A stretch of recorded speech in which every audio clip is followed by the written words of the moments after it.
Hello à toutes et bienvenue dans cette nouvelle vidéo. Aujourd'hui, j'ai décidé d'aborder un thème. Je me suis longtemps demandé est-ce que je vais leur parler de ça et après je me suis dit oui, il faut absolument que je vous en parle. Je vais vous parler de ma transformation beauté qui a eu lieu depuis quelques mois, donc depuis le début de l'année. En fait, le 1er janvier 2023, je me suis dit ok, là, il y a besoin de faire des choses par rapport à mon visage, par rapport à mon apparence et donc je vais tout vous raconter, tout ce que j'ai fait, tout ce que j'ai entrepris pour ma beauté en 2023. Certaines de ces choses sont des petites choses du quotidien et d'autres sont des choses un petit peu plus impactantes. Alors je laisse le suspense jusqu'à la fin parce que premièrement, on va parler de quelque chose du quotidien que j'ai complètement changé en 2023 et qui a eu vraiment un impact sur l'état de mon visage, de ma peau, de mon teint.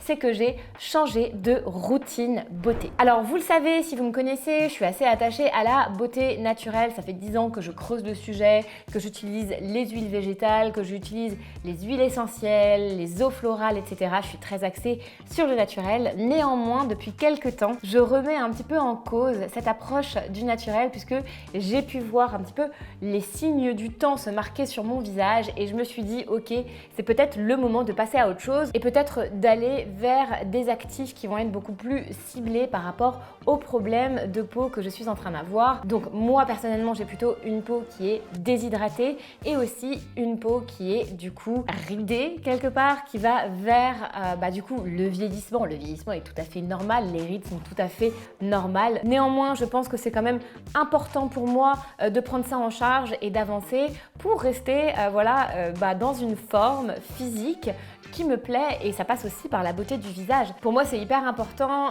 comme vous le savez j'adore le maquillage, j'adore la mise en beauté et j'ai envie d'avoir vraiment un visage rayonnant. Je dis pas que quand on a des rides on n'est pas rayonnante, il y a certaines rides qui ne me dérangent absolument pas chez moi mais j'ai œuvré à diminuer les rides qui me posaient problème. Donc la première chose que j'ai faite c'est que j'ai complètement changé de routine beauté. Je me suis vraiment éprise d'un amour fou pour cette marque là que vous connaissez peut-être. Apparemment, tout le monde la connaît, on en parle énormément sur les réseaux et sur internet. Moi, j'ai découverte en magasin, ça m'a interpellée. Ce qui m'a aussi beaucoup interpellée, et je dois vous le dire ici, c'est le prix. Parce qu'on est sur des actifs qui sont vraiment bien dosés en bouteille et en même temps, on est sur des prix qui sont extrêmement attractifs. Donc, j'ai commencé avec l'un des produits de cette marque The Ordinary et puis ensuite, je me suis intéressée à plein d'autres actifs qu'ils ont jusqu'à justement mettre un protocole très strict quelque part de routine beauté matin, soir 1, soir 2 et ce que je fais aussi toutes les semaines pour avoir des résultats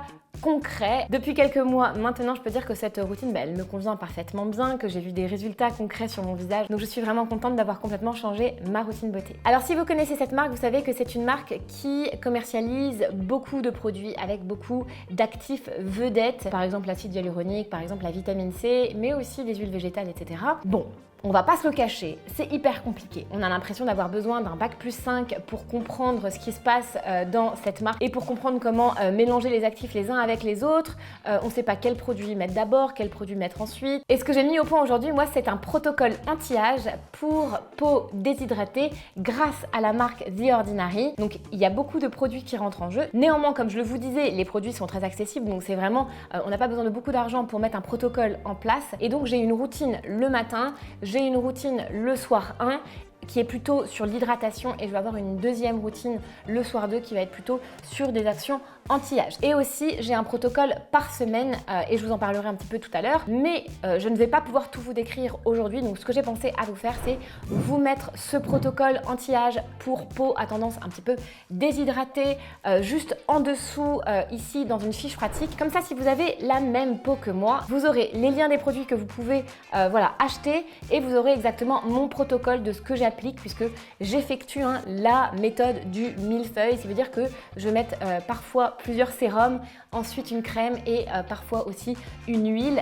Tout ça aussi après avoir du coup démaquillé et nettoyé ma peau. Donc il y a pas mal de produits qui rentrent en jeu. Si ça vous dit aussi de tester cette routine avec The Ordinary, je suis pas du tout sponsorisée pour parler d'eux, juste pour info. Mais si vous avez envie de copier ma routine, je vais vous mettre tout ça dans une fiche pratique. Vous me laissez votre email et je vous l'envoie directement dans votre boîte mail. Vous n'avez plus qu'à la télécharger, regarder les produits et constituer vous aussi votre routine beauté. Donc avec le matin, avec le soir 1, soir par 2 et la semaine. Je vais quand même vous parler d'une routine que j'ai expérimentée en long, en large et en travers parce que je l'ai faite pendant assez longtemps et pour moi ça a beaucoup marché, vraiment pour rapporter quelque part de l'hydratation et rafraîchir mon teint grâce aux produits suivants. Donc la première chose, c'est que bien sûr vous allez venir démaquiller et nettoyer votre peau et d'une fois que ça c'est fait, j'applique en fait ce sérum à l'acide hyaluronique. Il me semble qu'il est à 9 €, peut-être un petit peu plus, mais vraiment pas beaucoup plus cher que 9 €. Il est vraiment pas cher et il est hyper effectif. Donc ce sérum, je l'adore. J'en ai déjà utilisé une bouteille entière. Je viens de commencer ma deuxième bouteille. Juste après avoir appliqué le soir ce sérum à l'acide hyaluronique, je vais tout simplement venir appliquer une crème à la vitamine C. J'utilise la crème vitamine C suspension à 23% de chez The Ordinary. Ce sérum à la vitamine C, il réduit les signes de l'âge, il éclaircit le teint. La vitamine C est un antioxydant, donc c'est vraiment un super actif à avoir dans votre routine beauté pour avoir une peau de meilleure qualité. Alors par contre attention, si vous avez la peau très sensible, vous allez devoir commencer avec une mini dose de vitamine C, peut-être à appliquer sur les zones où vous avez des taches, peut-être à appliquer sur les zones où vous avez des rides, mais on va pas venir s'en tartiner des tonnes et des tonnes parce que en fait c'est très irritant. Au début je le savais pas et donc du coup quand j'en ai mis j'étais là, ouh, ça me brûle un petit peu. Donc j'ai dû tout retirer immédiatement parce que ça me brûlait beaucoup trop et ensuite en fait j'y suis allée vraiment petit à petit. Maintenant je peux utiliser une dose conséquente de ce produit sans avoir aucune réaction, donc je trouve vraiment formidable. Et pour venir un petit peu diminuer s'il y a un petit frottement ou quelque chose qui se passe en réaction à ça, j'utilise ensuite tout simplement une huile de rose musquée. Donc celle-ci je l'ai gardée, je l'utilisais déjà avant, l'huile de rose musquée, pas de The Ordinary, mais maintenant je suis passée sur celle de The Ordinary parce que je préfère acheter tous mes produits dans la même marque, c'est juste beaucoup plus simple pour moi. Donc ici on est sur une huile bio qui est pressée à froid dans une bouteille opaque qui permet à l'huile de ne pas s'oxyder, donc on est très bien sur ce produit. Et appliquer juste après la crème à la vitamine C, franchement c'est le top. Donc voilà, vous avez déjà l'une de mes routines du soir qui vous est dévoilée. Si vous avez envie d'en savoir plus, vous savez que vous pouvez télécharger ma fiche pratique et connaître mon protocole anti-âge pour peau déshydratée. La deuxième chose que j'ai complètement changé et que je ne faisais pas avant, mais en fait je suis très heureuse d'avoir complètement changé ma façon de faire, c'est que maintenant je porte tous les jours un écran total sur le visage. Alors je le sais, certaines d'entre vous vont me dire mais Emma, t'es folle ou quoi? Tu portais pas de crème solaire alors que tu habites à l'île Maurice, etc. Et d'autres d'entre vous qui vont être plutôt sur le naturel vont me dire je te comprends, la crème solaire, on lui reproche ci, on lui reproche ça. Chacune d'entre nous fait comme elle veut, fait selon son ressenti. Et là, j'ai vraiment écouté mon ressenti en 2023 et je me suis promis en commençant cette année de mettre de la crème solaire tous les jours, quotidiennement, en été, en hiver, quand je suis en Suède, en France ou à l'île Maurice pour protéger ma peau. Pourquoi ? Parce que tout simplement, j'ai vu que je commençais à accumuler des taches sur le visage, des taches assez disgracieuses. Certaines d'entre elles sont localisées en dessous de mes yeux et là, je me suis dit non, il faut vraiment que je fasse quelque chose et j'ai la peau assez blanche comme vous pouvez le voir. Donc du coup, crème solaire tous les jours. Je ne pensais pas que je serais l'une de ces femmes qui met de l'écran total tous les jours sur son visage, mais voilà, maintenant je suis dans votre camp, dans le camp de la crème solaire et j'en suis vraiment heureuse puisque j'ai pu voir une amélioration avec le protocole beauté et avec la crème solaire qui a vraiment rien à voir par rapport à ma peau que j'avais l'année dernière. Et puis l'autre chose, c'est que j'ai aussi trouvé la bonne crème solaire. Je crois qu'elle a été votée meilleure crème solaire il y a 1 an ou 2, je vous remettrai exactement le lien comme ça si vous voulez la commander pour cet été ou pour votre routine beauté. Ce que j'aime beaucoup, c'est qu'elle est très fluide, qu'elle ne colle pas, qu'elle s'absorbe vraiment très vite et que du coup elle n'est pas trop chère non plus par rapport à certaines autres crèmes solaires visage qu'on va vous vendre. Franchement je la trouve top et j'en arrive presque à la fin de la bouteille, donc je vais devoir racheter une autre bouteille. Pourtant je l'utilise depuis le début de l'année, donc vous voyez j'en applique pas forcément une couche épaisse et pourtant ça m'a vraiment aidé à améliorer la qualité de ma peau. On passe maintenant à la troisième chose que j'ai complètement changé aussi depuis ce début d'année. J'allais pas mal en institut pour me faire des soins soins du visage et c'est vrai que j'ai vraiment levé le pied sur ces soins-là qui coûtent assez cher et j'arrivais pas vraiment à avoir une vraie différence entre le lendemain de mon soin et la veille de mon soin. Et là, je me suis dit, ok, il faut aussi que je change de tactique. Je trouve que c'est ça aussi, la beauté, le style, etc. C'est se dire, ok, qu'est-ce qui marche aujourd'hui? Qu'est-ce que je fais qui marche et qu'est-ce que je fais qui ne marche pas ou qui n'a pas les résultats que j'ai envie d'avoir? Donc, du coup, je me suis dit que j'allais commencer les peelings. Toujours en ayant conscience de ce problème de taches que je peux avoir au niveau du visage et qui commence un petit peu à m'embêter, je me suis dit que j'allais me lancer justement dans plus de peeling. Une fois par semaine, j'ai effectué ce peeling de The Ordinary. Vous avez vu, je suis très fidèle en amour comme en produit de beauté. Ici, on est sur du coup le peeling AHA 30%, BHA 2%. Donc c'est le peeling rouge de The Ordinary. Il est vraiment de superbe qualité et vous avez un peeling professionnel à la maison avec ce produit parce qu'il est quand même assez bien dosé. Il est dosé à 30% en actifs de fruits et on est sur des actifs de fruits. Alors, quand on l'applique, ça brûle un peu. C'est un petit peu comme un peeling que vous allez faire dans un institut, un vrai peeling que vous allez faire. Et là, vous allez avoir quand même une sensation de picotement. Ce qu'on peut faire, c'est que si on a beaucoup de picotement, on peut ventiler le temps de laisser poser le peeling. Mais c'est tout à fait normal. C'est parce qu'en fait, votre peau se débarrasse des cellules mortes qui se sont accumulées tout autour de votre visage. Et donc, du coup, forcément, vous allez avoir une petite sensation. Bon, en fait, je trouve ça quand même assez léger, la sensation de picotement. Et j'ai aussi remarqué que le premier m'a beaucoup plus picoté que les suivants. Donc ma peau s'est habituée à l'actif présent ici et ça se passe maintenant très bien. J'ai aussi réalisé des peelings un petit peu plus en profondeur en institut et plus particulièrement chez ma généraliste. Ici à l'île Maurice, j'ai une généraliste qui est top, qui est aussi nutritionniste et qui pratique quelques soins beauté. Et elle fait notamment des peelings aux acides de fruits un petit peu comme ceci, mais ils peuvent être encore plus dosé, ce qui veut dire qu'il y a un plus haut taux d'actifs d'acide de fruits dans les peelings que ma généraliste va me proposer. Et comme je suis entre ses mains, je suis en toute sécurité,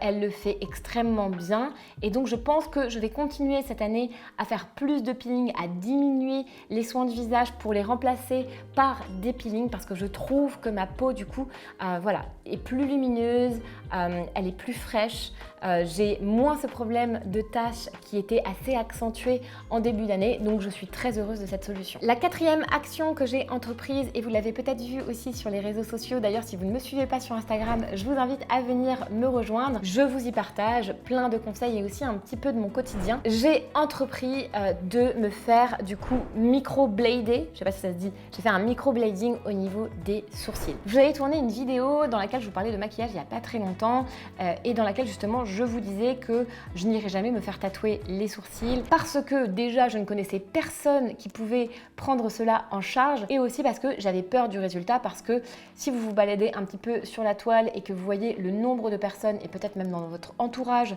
le nombre de personnes à qui on a raté les sourcils, ça fait peur et donc du coup je n'avais absolument pas le courage de faire mes recherches et de trouver la perle rare qui pourrait me faire des sourcils de rêve. Ce qu'il faut savoir aussi c'est que tous les matins du coup je me maquille les sourcils et que je perds quand même pas mal de temps à me maquiller les sourcils et c'est un peu ce que j'aime le moins faire, on va dire, dans mon maquillage. J'aime bien faire mon teint, j'aime bien me maquiller les yeux, mais les sourcils, c'est toujours...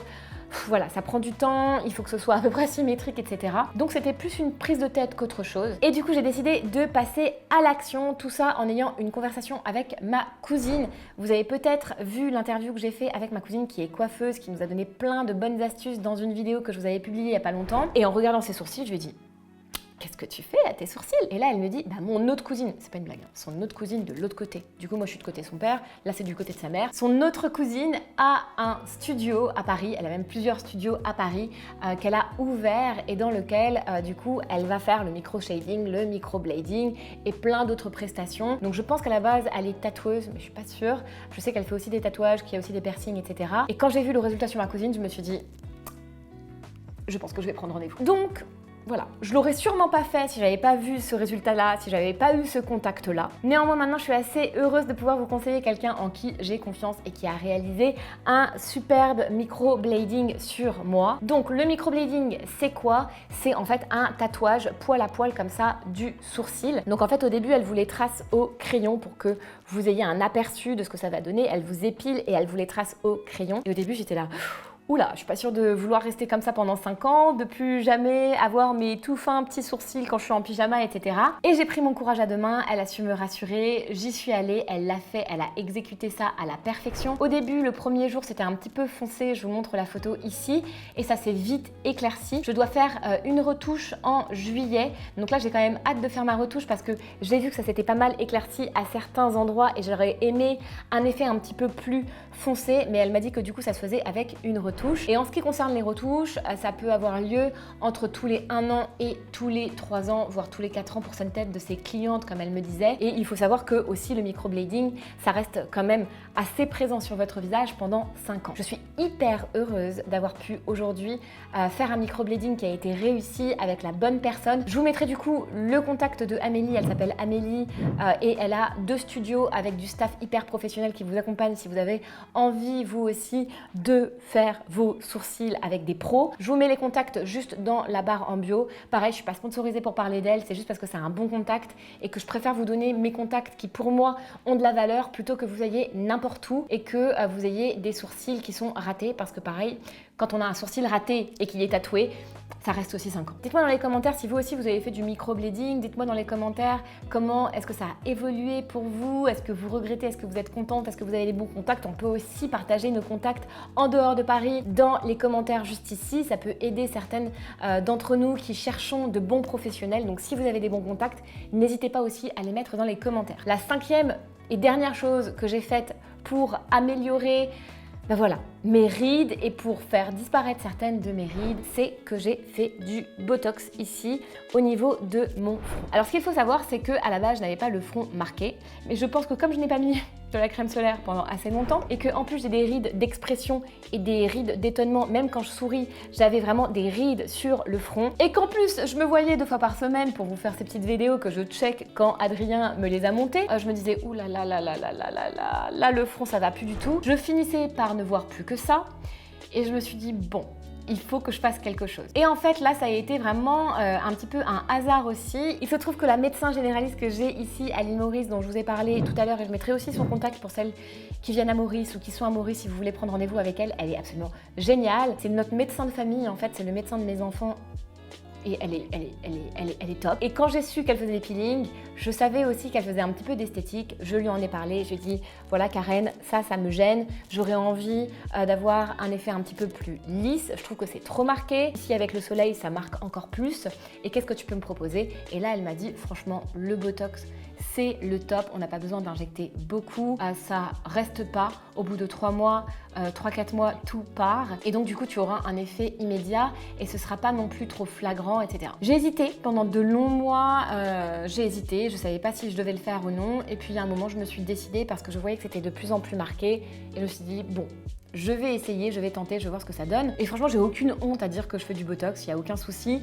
C'est pas quelque chose que j'avais envie de vous cacher. Certaines d'entre vous m'ont dit dans les vidéos que j'ai faites dernièrement « Oh Emma, tu es rayonnante, j'adore ton maquillage, t'as une super belle peau, etc. » C'est beaucoup lié justement à cette action du Botox qui m'a franchement relifté le front et je parais beaucoup plus fraîche comme ça. On va pas se mentir, j'aimais pas du tout ces rides du front. Autant les sillons, ça me dérange pas trop. Toutes les petites rides que je peux avoir au niveau des yeux, ça ne me dérange pas, mais les rides au niveau du front, j'en pouvais plus quoi. Et donc du coup le lien s'est fait beaucoup plus rapidement puisque c'était mon médecin généraliste et que j'avais une toute confiance en elle. Je me suis lancée et je suis hyper heureuse une fois de plus du résultat. D'autant plus que j'ai eu un gros bonus par rapport à ça et qui n'a rien à voir et auquel je ne m'attendais pas. Il se trouve que le Botox est aussi un médicament qui est préconisé pour les migraineux. Et moi, je suis une migraineuse, j'ai très souvent des maux de tête, peut-être 2 fois par semaine des maux de tête. Je fais des très grosses migraines une fois de temps en temps, des grosses migraines où je ne peux même plus regarder la lumière, qu'il faut que je m'enferme, je ne peux plus écouter quoi que ce soit et j'ai l'impression qu'on me tape dessus avec un marteau. J'avais fait à l'époque un traitement neurologique, j'avais été voir une neurologue pour faire un traitement sur un médicament, je me rappelle même plus comment il s'appelle, de toute façon je ne vais même pas en parler puisque ce médicament a ensuite été retiré du marché et ça n'a eu aucun impact dans ma vingtaine quand j'ai fait ce traitement pendant 1 an avec ce médicament là. Et là quand mon médecin me dit il y aura aussi aussi un impact sur vos maux de tête et vos migraines. C'est vraiment le truc qui m'a décidé.